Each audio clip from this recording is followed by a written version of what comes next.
quick.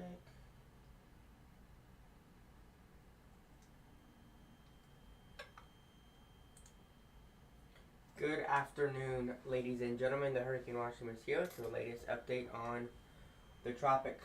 We got quite a bit to talk about now that we do have potential tropical cyclone 2, now as it is indeed expected to impact the Lesser Antilles for sure. It already has watches and warnings are now in effect. Here we go. Potential tropical cyclone 2 advisory number 1. The National Weather Service, National Hurricane Center, Miami, Florida. Disturbance approaching the southern Windward Islands. Tropical storm warnings have been issued. Maximum sustained winds are 40 miles an hour. It is still moving pretty quickly to the west-northwest at around 18 miles an hour. 1,009 millibars is the minimum stroke pressure. They are indeed expecting this to become a Category 1 hurricane. We will closely monitor and see what if this does in fact happen. If this does become a hurricane or not, I'm curious to see. As you can see right here, you can indeed see it is expected to also become, so you do have tropical storm warnings are in effect, and this is expected to continue to move to the west, and it is expected to actually make landfall there in Nicaragua. So as a hurricane or a tropical storm, we'll closely monitor it, but that's something very, very possible that could happen. So indeed, expected to happen, very, very dangerous, because it's going to bring heavy rain and lots of flooding. So right now we're mainly going to be doing just the main update on potential tropical cyclone number 2, because that's what we're most worried about is this system. So I'm going to go to tropical tidbits and see what they're saying here. There is Celia. Still doesn't show this as. But there it is. That is the latest on it, as you can see. Oh gosh, this is glitchy. Hold on, let me just go down here to WSV3. There it is. It is a depression. Took a while, but there it is, as you can see. Only that, but it is expected to move through here. Watches and warnings are in effect. Warnings are in effect, and it is actually just expected to reach hurricane status also. So way down here, as we're supposed to bring in those tropical storm winds, could actually be a decently strong. They're saying 45 miles an hour, maybe even as strong as 50. Really gonna watch, and it's gonna depend on how strong this one system is expected to be. As it approaches over here, it could be even stronger winds, 50 to 60 miles an hour with those gusts, certainly. So this is expected to, in fact, make landfall in South America, as it moves just in the very northern portions of South America. And then it is, in fact, also supposed to reach hurricane status.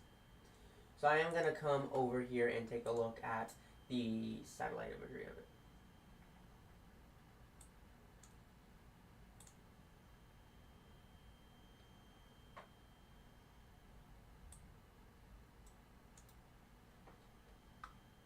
Oh, it is turning nighttime over there because it is 4 o'clock going into 5 o'clock now.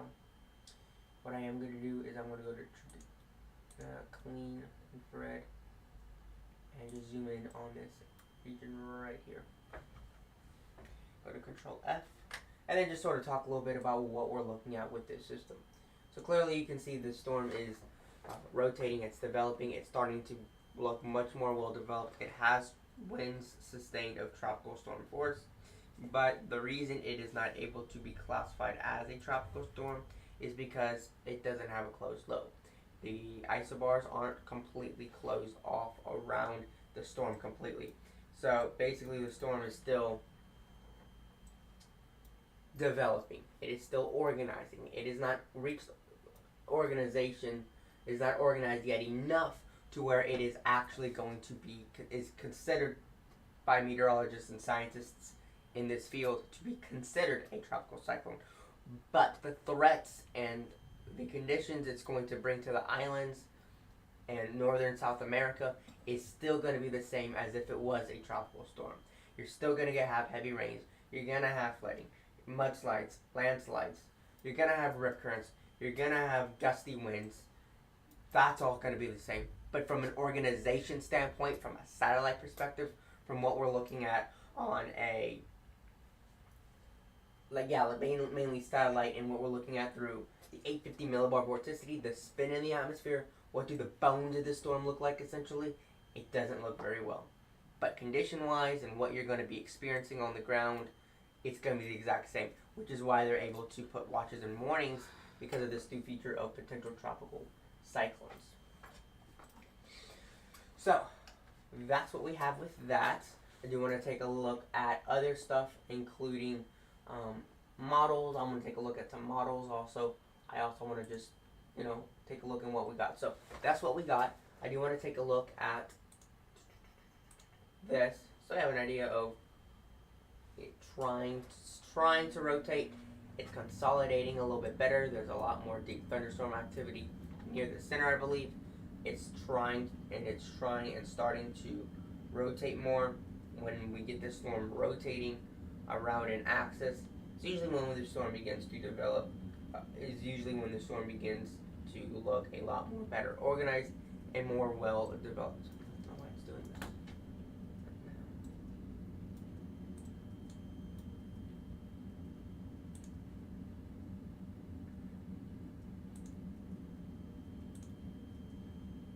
I don't know why it doesn't say PTC yet.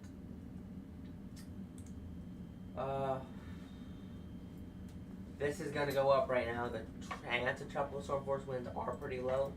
But in this general area right here, where we're going to see all these little tiny islands down here, right in this area is where the tropical storm force winds are going to be the greatest.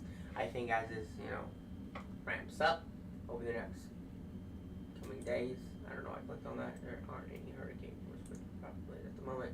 50 knot wind speed probabilities are very, very, very low to practically nothing. It needs to gain quite a lot more latitude so it can actually come north. Yeah, that's quite a ways to go before where it's at right now. So, earliest reasonable time of tropical storm force winds, as you can see, as it approaches the Leeward Islands, about tomorrow evening is when we're going to see that, as it is approaching northern Venezuela, Wednesday morning and then Wednesday evening. But really, I think as this approaches Wednesday morning, once this around Friday morning is when this should approach the Nicaragua and Honduras coastlines, depending on where it's going to be. And that is when it's going to be approaching its landfall, and that's when we're going to be closely monitoring, and we'll actually do live tropical updates as the storm makes landfall there. Because, at that point, we could be dealing with a hurricane, possibly, probably not, 65 to 70 miles an hour, a moderate to a strong tropical storm, a weak hurricane, not out of the question. We're going to have to, nothing is set in stone. It's not happening, it's not set in stone until it's happening right then. So, right now, it's a potential tropical cyclone with tropical storm force winds. Which is a potential tropical cyclone, but it doesn't, and I don't like that. Bothers me a little bit. Again, the public advisor is just telling you what the tropical storm warnings are. Tropical storm warning is in effect for Trinidad and Tobago, and then Grenada and its dependencies. They're saying at 5 p.m. Atlantic Standard Time, the disturbance centered near 8.6 north, 50.9 west. The system is moving towards the west-northwest at around 18 miles per hour. And this general motion is expected to continue over the next few days on the forecast track, and the system will pass near or over portions of the southern Windward Islands by late Tuesday, move over the southern Caribbean Sea, or near the northern coast of Venezuela by Wednesday and Thursday. So the winds are around 40 miles an hour, gusts 40, 45 miles an hour, 45 miles an hour maybe. Maximum sustained winds are near 40 miles per hour with higher gust. And again, conditions are conducive for development, and the disturbance will likely become a tropical storm before reaching the southern Windward Islands. And so this would be named Tropical Storm Bonnie is the next name on the list. And again, just want to do a little look at this. So this is the disturbance. Once again, it is going to intensify, and it will have winds roughly 45 to 50 miles per hour as the storm approaches the southern Windward Islands, portions of extreme northern South America. Gusty winds, heavy rain, flooding. As this continues to move into the Caribbean Sea,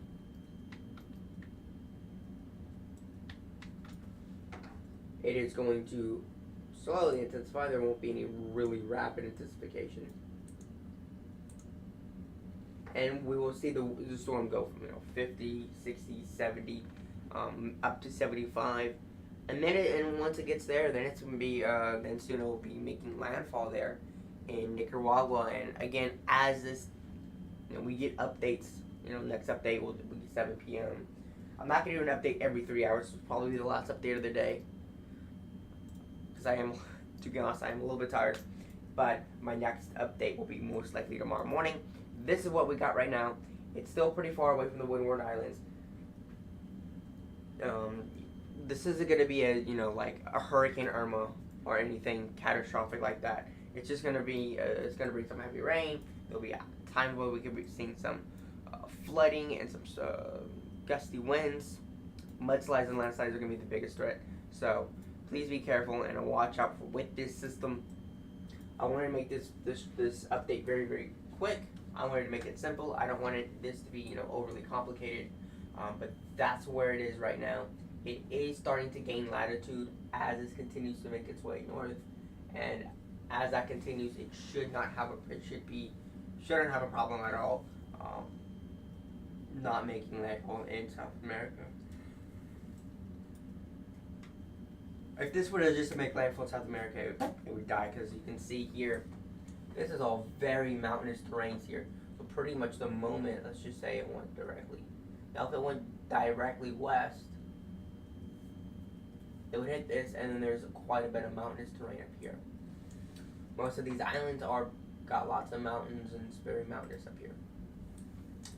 This will be staying far enough away from Puerto Rico, fortunately, to where they shouldn't get direct impacts.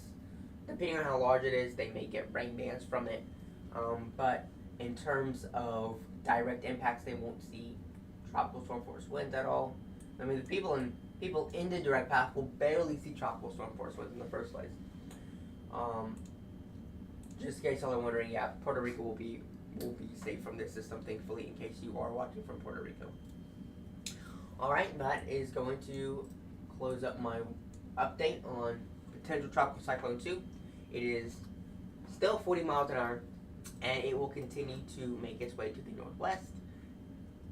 That's it. I will give y'all another update tomorrow morning. I'm going to continue to post updates on, I'm going to actually do little updates on my YouTube on the discussion. I'm going to actually post little updates there throughout the night if I can, throughout the rest of the evening. But that's it. Have a wonderful rest of your afternoon, and I'll talk to you guys later this evening. Or tomorrow. Peace out.